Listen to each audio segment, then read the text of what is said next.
You're doing everything right. I mean, you're trying to eat clean, you're taking your vitamins, and you are really doing your best to stay active.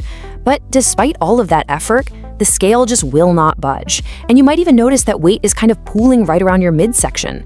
And then, well, there's the energy crash. You feel completely exhausted by 3 o'clock in the afternoon, but the second your head hits the pillow at night, your brain suddenly refuses to shut off. You feel completely wired, but utterly tired. If this sounds like your daily reality, I want to just start by offering you a deep breath and a moment of genuine reassurance.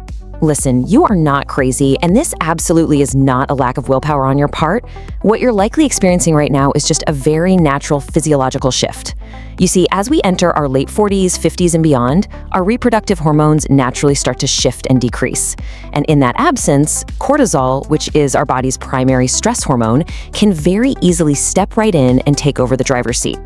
Chronically high cortisol can actually change how your metabolism functions. It encourages the body to store fat directly around our organs, creating what we often call the stress belly. It's really just your body's misguided way of trying to protect you. Welcome to this Vital Elixir Explainer. We are your trusted resource for aging with strength, independence, and confidence. I am so glad you're here with us today.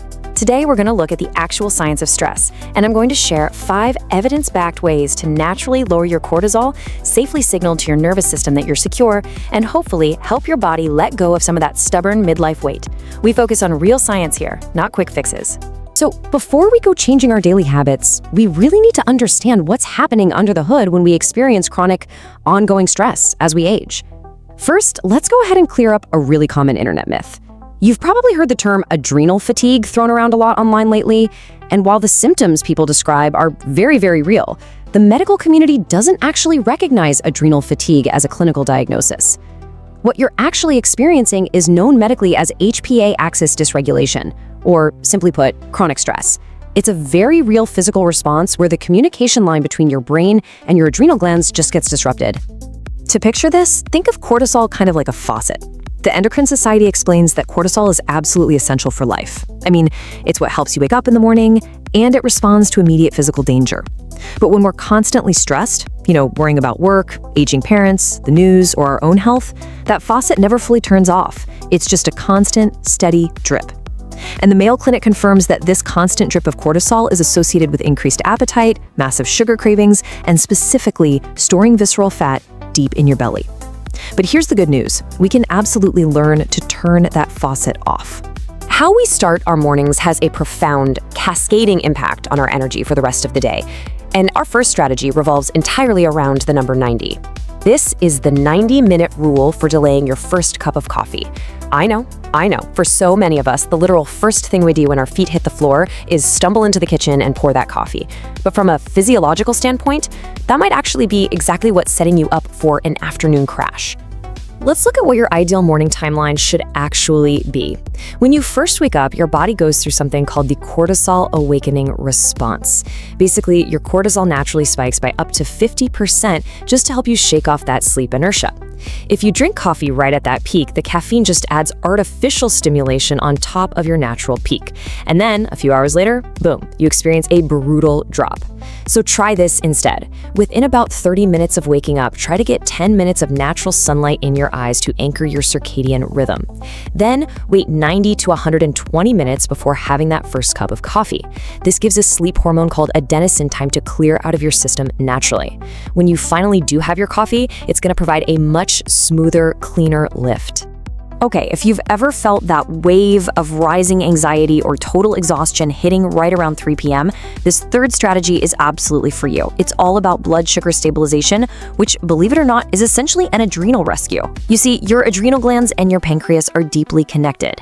When your blood sugar drops too low, which happens pretty fast when you eat what we call naked carbohydrates, like just a piece of toast or a pastry totally by itself, your brain actually perceives that sudden drop as a life-threatening emergency. So to save you, your adrenal glands pump out cortisol. The action step here is super simple. No more naked carbs. Always try to pair your carbohydrates with a good source of protein and some healthy fat. Eating a savory, protein-forward breakfast like some eggs or Greek yogurt can help keep your glucose steady, which may support a much calmer cortisol baseline all day long. But what happens when stress just hits you out of nowhere? Our next strategy is called the physiological sigh.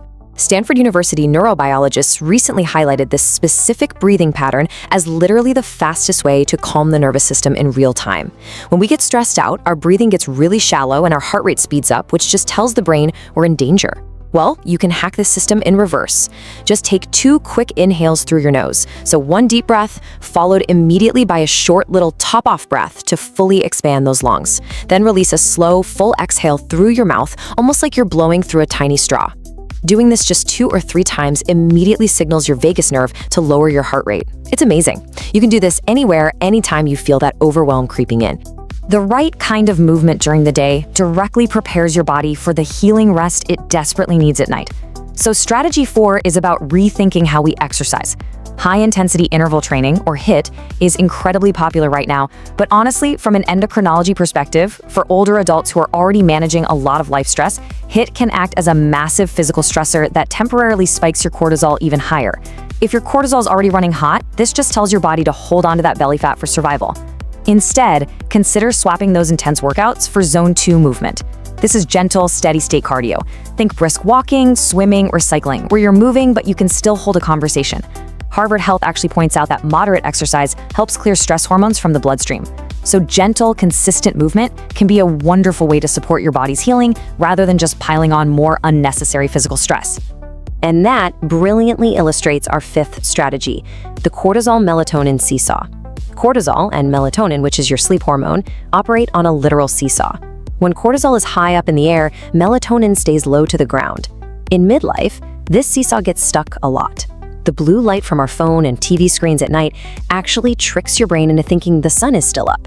That suppresses your melatonin and keeps your cortisol artificially high, which is exactly what leaves you feeling wired but tired. So try implementing a digital sunset.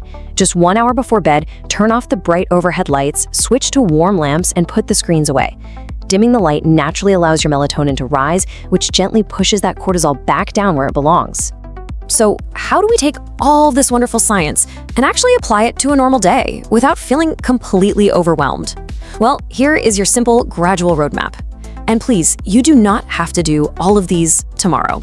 Just start small. Maybe try delaying your coffee by 90 minutes and stepping outside for a little morning sunlight. Focus on those protein-forward meals to keep your blood sugar stable and use that physiological sigh whenever you feel the tension rising. Swap out the exhausting, high-intensity workouts for restorative Zone 2 movement, like a brisk walk, and try ending your day with a calming digital sunset. These sustainable, gentle habits send a very clear, powerful message to your body. They say, I am safe. And you know, when your body finally feels safe, it may naturally let go of that protective, stubborn belly weight. Now, as always with Vital Elixir, your safety and your long-term well-being are absolutely our highest priorities. The information in this explainer is strictly for educational purposes. We are all unique, and chronic stress can interact with underlying health conditions or medications you might be taking. So please, always have a conversation with your healthcare provider before making any significant changes to your diet, your supplement routine, or your exercise habits. Honest, open communication with your doctor really is the best way to ensure you're aging with strength safely. I want to end today by turning this over to you, because this community is all about supporting one another. Which part of the day do you personally struggle with the most? Is it lying awake at night feeling wired but tired? Or is it that brutal 3 p.m. afternoon energy crash? Take a moment to reflect on that and think about which of these 5 strategies you might want to try first. Thank you so much for joining me for this explainer.